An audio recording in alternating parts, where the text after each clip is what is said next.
What's going on, YouTube? Ferocity here. Hope you guys are doing well. I've been seeing this theory that's floating around social media lately that's been talking about if we were to re-release older Call of Duty games today, they would not be met with a lot of praise. Instead, they'd be met with criticism and pushback. These games that would be meant to unite the community would just divide them further. And a lot of this can be attributed to the fact that our expectations of our video games have changed drastically in the last 14 years. And while that's true, I'd also argue the expectation of publishers and developers of their player bases have changed drastically as well. And what I mean by that is, back when we were in the golden years of Call of Duty, the expectation of the player was to purchase the game and to buy the DLC map packs. That was the expectation from the publisher. Now the expectation of the publisher to the players is buy our game, buy our season pass, buy our other microtransactions that might be gun camos that were released in previous Call of Duty games and you'll have to buy again for the same price as before, or skins that you've purchased in previous games that you're just going to have to purchase again, or tracer packs that you've purchased in previous games that you'll have to purchase again. That's the model now in Call of Duty, and the same thing can be said for Halo Infinite. That's the same thing. You know, we're going to give you less. You know, we're not going to launch the game with Forge, even though we could do it in 2007. But we're going to ask you to buy our season pass. We're going to ask you to buy cosmetics in the shop. The expectation of the publisher has changed drastically. And it's interesting that me, somebody who can see this, somebody who's not drinking the Activision Kool-Aid, can ask the question of, if we're expected to pay more money at every step of the way moving forward now, why is it that I can't expect more from the game at launch?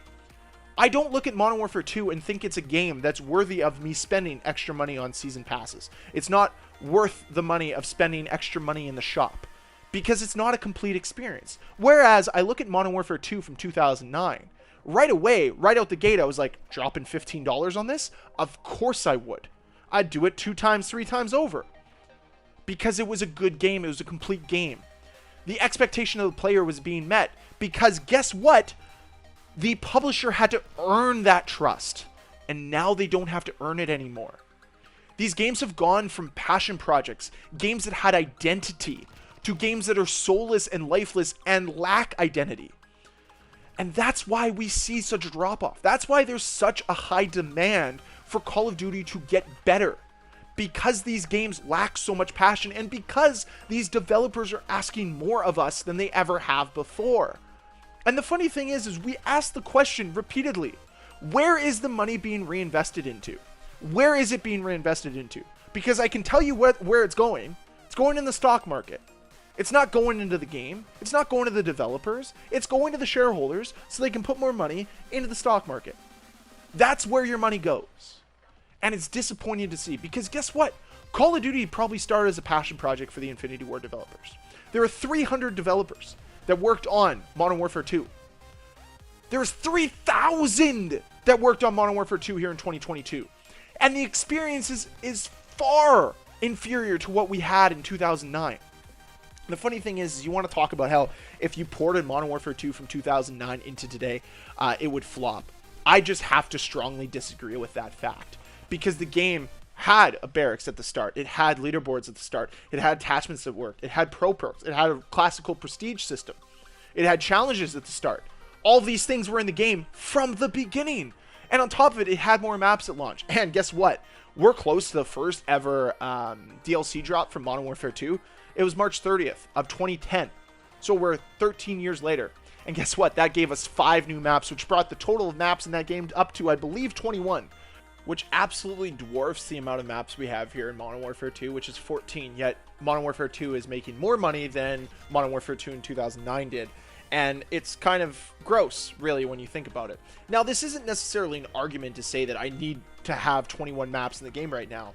I'm just saying it'd be nice if we had 3 or 4 more quality maps in the game. Because I look back at Modern Warfare 2 and it had quality map after quality map after quality map after quality map. And we just don't have that here in the 2022 reiteration of Modern Warfare 2. But if we want to talk more about missing features, Let's look at Black Ops 1 that was released in 2010, which was the answer to Modern Warfare 2, which fixed a lot of the problems Modern Warfare 2 had, right? It had no one-man army, it had no death streaks, it had no commando.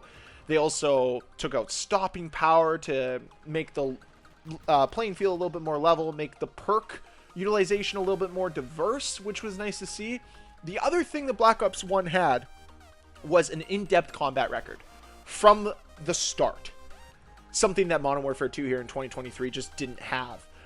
It also had Emblem Creator. Again, something that Modern Warfare 2 in 2023 doesn't have. Oh, it had Theater Mode as well. Something that I don't need to tell you that it also didn't have. I don't know how a game that came out in 2010 was able to release in a more complete state than what Modern Warfare 2 was able to achieve, which is just absolutely baffling to me. Like, I look back at what we could have had with this game. We could have had one of the truly great Call of Duty games if Infinity Ward got out of their own way, listened to the community, and added the content that we wanted added to the game. We could have had a great game. And that's the thing, is again, we have to demand more out of our developers because they ask so much out of us. They want so much out of us. So make them earn it moving forward. So to bring this full circle and reintroduce my original point, if we were to re-release Modern Warfare 2 from 2009 to today, I think it would be absolutely praised to the heavens because we have so much more content there and there's so much more life in that game. But what about the problems, you might ask? What about one-man army noob tubes? Well, because we'd be demanding more from Infinity Ward, they would actually fix the problems that were persistent in that game. Commando would get fixed, death streaks would get fixed, one-man army noob tubes would get fixed, and we'd be able to enjoy the game for what it was. And that's the expectation here. That's what I believe would happen if we ported Modern Warfare 2 from 2009 into 2022. And maybe all this is an optimistic view and Infinity Ward would actually just let the game die because they wouldn't want to fix the problems that persist in that game. And that might be the truth of it. But I would like to look at it optimistically and say that they would in fact want to make changes to enhance the game so that the game would be able to prosper. Now, they haven't necessarily done that here in Modern Warfare 2, but I still hope that they do. I still want them to. I'm not giving up on Modern Warfare 2. I'm not giving up on it becoming a potentially great game. So I'm going to sit here and I'm going to continue to criticize it. And I hope you guys come along for the ride. Now, the channel has been doing very well lately.